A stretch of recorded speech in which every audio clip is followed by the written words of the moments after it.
This video we will discuss DC machine motor back EMF and its significance. So machine, either it may be generator or a motor. Generator which converts mechanical to electrical, motor which converts electrical to mechanical. In this we are having a DC motor. The working principle is Faraday's laws of electromagnetic induction. When a current carrying conductor placed in a magnetic field experience a force, right? So torque is developed. That is due to DC motor working principle. And also we are having types of DC motor, shunt motor, series motor, compound motor, and also application of DC motor like lifting and lifts, cranes, hoists, and lathe machine, drilling machine, milling machine, pumps and all. There we are using DC motors. So again, working principle, Faraday's laws of electromagnetic induction, and also Fleming's left hand rule, and also dynamically induced EMF. So dynamically induced EMF, when a current carrying conductor or Fleming's left hand rule or this one, Lenz's law, and also Faraday's laws. Okay, so DC motor either it may be a like induces current in the armature conductor, or what happens, it creates force in the armature conductor or torque in the armature conductor. So that we are having DC motor like back EMF and significance. So before getting into the topic, like we will see principle, because for back EMF we want principle, Lenz's law, right? So first one I'll say Faraday's law, when current carrying conductor placed in the magnetic field experience a force. Second one, dynamically induced EMF or dynamically induced force or whatever. So for the generator, dynamically induced EMF, E is equal to BLV sin theta. For the DC motor, we are having force is equal to BIL sin theta, right? Force is equal to magnetic flexibility, length of the conductor, current carrying conductor, and sin theta is the angle of movement of the conductor. Fleming's left hand rule, see, left hand rule, three fingers mutually perpendicular to each other, everybody knows. Thumb shows motion of the conductor, middle finger shows induced current, and forefinger shows magnetic field, right? So average induced EMF, E is equal to d phi by dt, here also same, okay? Induced EMF directly proportional to rate of change of flux linkage, right? And also dynamically induced EMF, here magnetic field is constant, conductors are stationary, that is called as a dynamic movement will be there. That is a DC motor. So back EMF, so at the time of starting, for the DC motor, okay, for the DC motor, if we give power supply to the DC motor, what happens? So initially back EMF will not be there because there is no rotation in the armature conductor. So if suppose conductor carries a current, cuts the that magnetic field, if suppose, because we are giving power supply also, conductors also present, so rotation will be there. So induces EMF, that is called as a back EMF. So that EMF always opposes the supply voltage, that is called as back EMF. See, initially if suppose Faraday's laws of electromagnetic induction for the generator, when conductor cuts the magnetic field, EMF is induced, that is generating EMF, EG. But in the back EMF, supply we are giving, but rotation will be there in the magnetic field is present, so that is called as a back EMF, right? So let's see in detail. So DC motor which converts electrical to mechanical, if you give power supply to this, what happens? Rotor shaft will rotate, right? That is the working principle, right?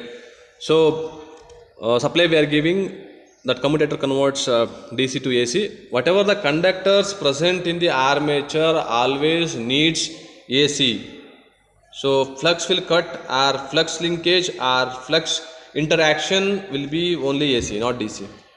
That commutator operates as a inverter. Okay, so we are giving power supply to the DC motor. That conductor carries a current. When a current carrying conductor places a magnetic field, experience a force. That mechanical output will be developing, right? That is DC motor working principle. Okay.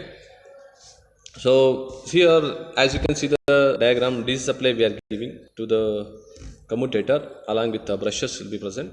So this current, magnetic field is present from north pole, experience a force. So F is equal to BIL sin theta.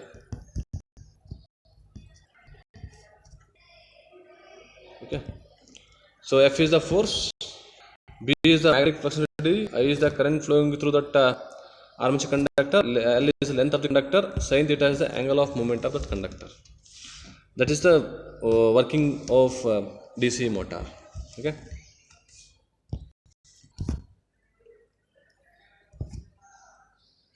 So DC motor back EMF and its significance now.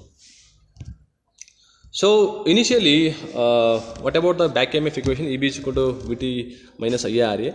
At the time of starting, back EMF is not there, right? So if you give power supply to the motor, so it carries a current. So magnetic field is present. So when conductor carries a current, it will be start rotating, right? Because rotation force will be torque will be produces. So when that conductor start rotating, induces EMF. That EMF is called as back EMF. That back EMF always opposes the supply voltage. That is EB is equal to 5 p by 60A. For generator, EG is equal to 5 p by 60A. Right?